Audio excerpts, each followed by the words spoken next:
Elvira, est-ce que tu peux te présenter à nous? Parce que nous, on te connaît sur le prénom de Elvira, mais est-ce que tu peux faire une petite présentation en quelques lignes? Ah, bien sûr. Bon. Je tiens à avoir précisé, comme je le dis toujours, le français, c'est pas mon fort. Donc, du coup, vous allez comprendre le peu que j'ai à vous offrir, en fait.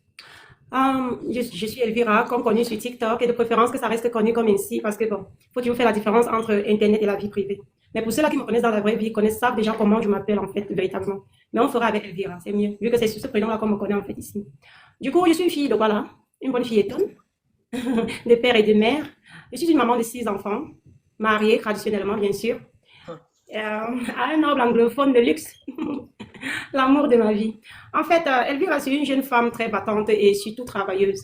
Je suis une personne qui voit très loin, malgré que la vie ne m'a pas permis d'avoir certaines choses, mais à coup sûr, j'essaie de faire de mon mieux pour avoir une vie très posée et raisonnable, en fait. Donc, je pense que c'est tout ce que je peux dire de moi comme C'est c'est- présentation. c'est tout ce qu'on a besoin de savoir en tout cas. Ce que tu nous donnes, c'est ça qu'on prend.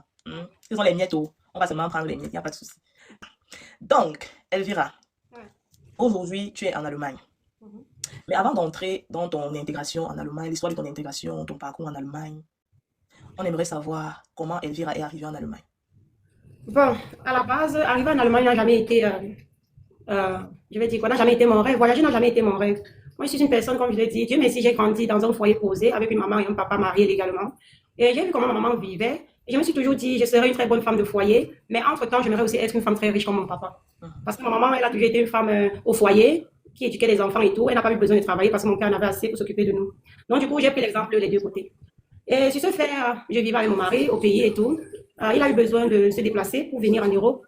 Après 3 tentatives de visa qui n'ont pas donné, forcément, parce qu'on connaît comment ça se passe au pays. Ok. Et après, il a décidé de prendre la route. Et je me suis dit, tiens, si c'est pas la route, si c'est un chemin là où je peux m'accrocher facilement, sans toutefois avoir à la paperasse et tout, pourquoi je vais rester là? Surtout qu'à l'époque, j'avais des amis, j'écoutais des histoires comme quoi il est venu, il a laissé une femme au pays, il n'est plus reparti, il a épousé une autre et tout.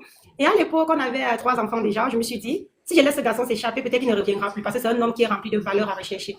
Et du coup, j'ai pris la décision de suivre ces derniers dans l'aventure.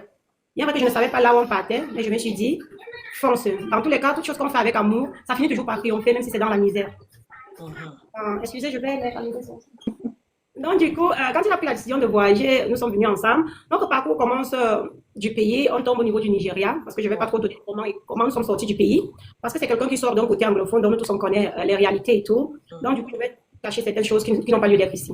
Bon, on s'est retrouvé au Nigeria. Du Nigeria, on a coupé par le Niger, et du Niger, on a coupé par l'Algérie, et de l'Algérie, on a coupé par la Libye. Maintenant, le parcours, ça s'est passé comment? Pour arriver au Nigeria, on a eu à faire quelque chose comme 2 nuits de voyage et 2 jours. Nous sommes arrivés au Nigeria et du Nigeria, on a dormi là-bas. Et le matin, il y a les motos, il y a des motos